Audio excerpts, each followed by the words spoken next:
या रुके रहेंगे तो फिर दूसरा कदम आगे नहीं बढ़ा सकते, मतलब सीढ़ी का दूसरा डंडा पर आप नहीं चढ़ सकते। तो पहला छोड़ेंगे तभी दूसरे पर जाएंगे, और बिना छोड़े जा नहीं सकते।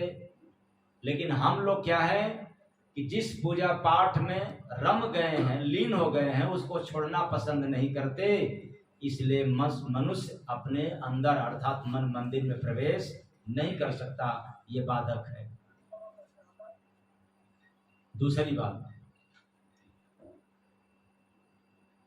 LKG में अथवा प्राइमरी में पढ़ने वाला बच्चा, कभी तो उसको जाना पड़ेगा मिडल में, जूनियर हाई स्कूल, फिर इंटर, फिर उसके बाद तमाम डिग्रियां, तो एक न एक छोड़ते हुए उसको जाना पड़ेगा। अब सोचे कि ना मैं LKG UKG छोड़ूंगा ही नहीं, या जो जूनियर हाई स्कूल में चला गया तो फिर सोचेगा कि मैं इसको छोड़ू नहीं। हाई स्कूल वाले भी कहें कि ना इंटर में नहीं जाएंगे, हाई स्कूल में रहेंगे, तो इंटर का ज्ञान नहीं मिलेगा। ऐसे ही हम लोग पूजा पाठ के पद्धति में बिल्कुल जकड़ गए हैं, इसको छोड़ने को राजी कतई नहीं हो। यही कारण है कि भगवत प्राप्ति नहीं हो पाता। तो बड़ा कठिन है रास्ता हम लोगों का, और हम मानव समाज ही बहुत कठिन हो गए हैं। आसान सरल काम तो अच्छा नहीं लगता, इसलिए अचेतन प्राणियों, प्रभु को पाना है तो बड़ा आसान तरीका है। जब भी समय निकले खेती गृहस्थी ऑफिस दफ्तर से, दिए गए मार्ग किसी संत सदगुरु द्वारा, उसी पर आसन जमा करके अपने ही घर में ध्यान लगाएं।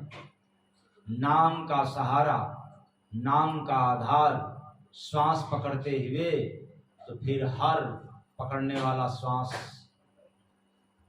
में रमता जाएगा, डूबता जाएगा और मन मंदिर में प्रवेश हो जाएगा।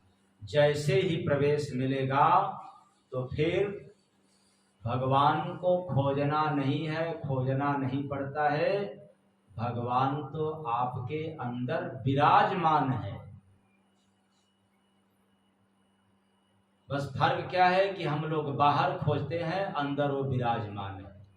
अंदर गए कि मुलाकात हो गई, अंदर नहीं गया तो बंदर जैसा छलांग लगाते रहेंगे इधर।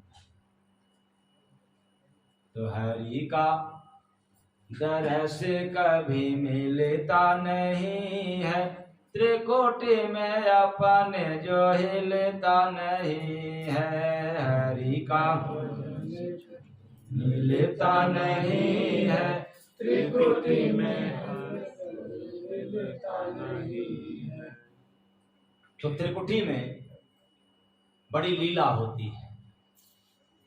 कहेंगे कि उसमें जाने से क्या होगा, तो जैसे ही अंदर गया फिर पूछना नहीं है, आप सब कुछ पा जाएंगे। जितना पूछेंगे या जितना लोग बताएंगे या मैं भी जितना बताऊंगा, कहीं उससे अधिक मिलता है। कहाँ जाने पर? त्रिकुटी में। इसलिए हर व्यक्ति को चाहिए कि 10-20 मिनट, आधा घंटा, पौन घंटा, 1 घंटा, जितना समय निकले, अपने अंदर जाने का आदत डाले। अगर ऐसा आदत नहीं डालेंगे तो जो जन्मों जन्म से आदत पड़ा है आपको बिगाड़ देगा। जैसे हम लोग भगवान को पाने के लिए जाते हैं कहीं न कहीं, यह उद्देश्य रख करके कि जा रहे हैं भगवान के पास। तीर्थ में भी जाते हैं, यह भाव रहता है कि जा रहे हैं कहाँ? तीर्थ में। क्या करने के लिए? भगवान से मिलने के लिए कि अपने किए गए कर्मों की, पाप की छुटकारा के लिए। तो तीर्थ में जाते हैं मुक्ति पाने के लिए। और हमारे गुरु महाराज ने बताया तीरथिया ये साधु का राजा के भीतर, तीरथिया ये साधु का राजा के भीतर, पैबान कुछ पूजले देवता तु पीतर, तीरथिया ये साधु का राजा के भीतर, तीरथिया ये साधु का